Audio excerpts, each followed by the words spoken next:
খোদার আরশ চাইরে টোলে অবহেলা মাকে ব্যথা দিও না কেন দয়ার রাসূল গেলেন বলে জান্নাত মায়ের কদম তলে মাঝে হলো তোমার জান্নাত নমুনা নমুনা মাঝে হলো তোমার জান্নাত নমুনা মায়ের মনে ব্যথা দিলে খোদার আরশ চাইরে টোলে অবহেলা মাকে ব্যথা দিও না অবহেলা মাকে ব্যথা দিও না কেন দয়ার রাসূল গেলেন বলে জান্নাত মায়ের কদম তলে মাঝে হলো তোমার জান্নাত নমুনা নমুনা মাঝে হলো তোমার জান্নাত নমুনা। তারপর শুরু এক সাহাবী নবীর কাছে এসে বলছে হে নবী পাক আমি কার সেবা করব বেশি আমার বাপের সেবা করব বেশি না আমার মায়ের সেবা করব বেশি তখন নবী পাক কি বলল লেখক সাদের মাধ্যমে আরো কি লিখছে শুনুন এক সাহাবী এসে বলে বলো ও গো নবী আর কি বলে বাপের সেবা করব বেশি না মায়ের সেবা বেশি তিনবার বলেন নবী শোনো কোন সাহাবীর বাপের থেকে তোমার মায়ের সেবা করবে বেশি কেন মায়ের সেহ বাপের থেকে 70 গুণ বেশি রহম করো দয়ার সাগর তোমার মা জননী আর মা আসলে আল্লাহ হাসে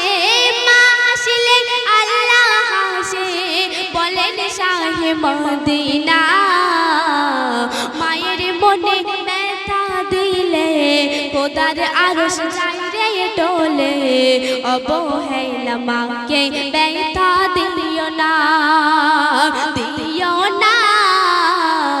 অবহেলা মাকে ব্যথা দিও না। তারপর লেখো আরো কি লিখছে শুনুন 10 মাস গর্ভে থেকে কি খেয়েছো তুমি রক্ত মাংস খেলি মায়ের কেমনে ভুলে গেলি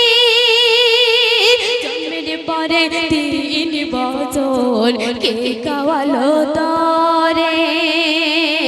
মায়ের দুধ চষে খেলে কষ্ট দিলি তারে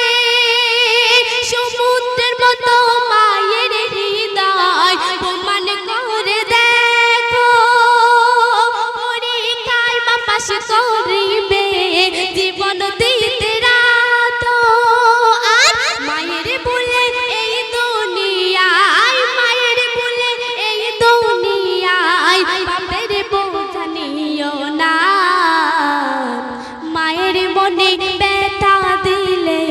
খোদার আরশ চাইরে টোলে অবহেলা মাকে ব্যথা দিও না অবহেলা মাকে ব্যথা দিও না। লেখো আরো লিখছে শুনুন মায়ের সেবায় মগ্ন থাকিতে পায়ে জিরসামির আর তাই মাতাকে করলেন কদর আমার প্রাণের নবী মায়ের সেবায় কেমন মগ্ন থাকিতেন নবীজি মায়ের সেবায় মগ্ন থাকিতে পায়ে জিরসামির আর কি করবে তাই মাতাকে করলেন কদর আমার প্রাণের নবী তখন মায়ের কদম ধুয়ে দিল ফেলে চোখের পানি দুধের দেনা শোধ হবে না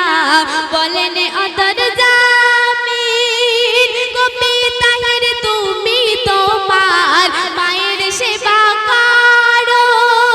সংসারে জীবন মা জননী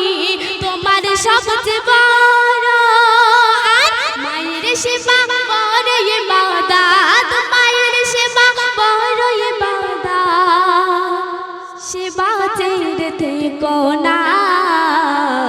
মায়ের মনে ব্যথা দিলে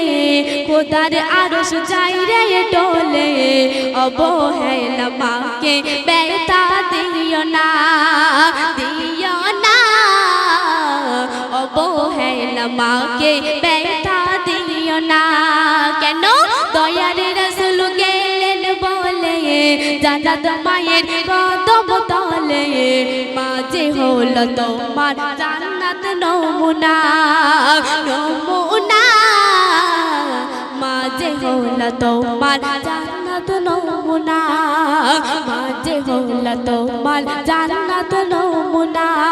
মাঝে হলো তোমার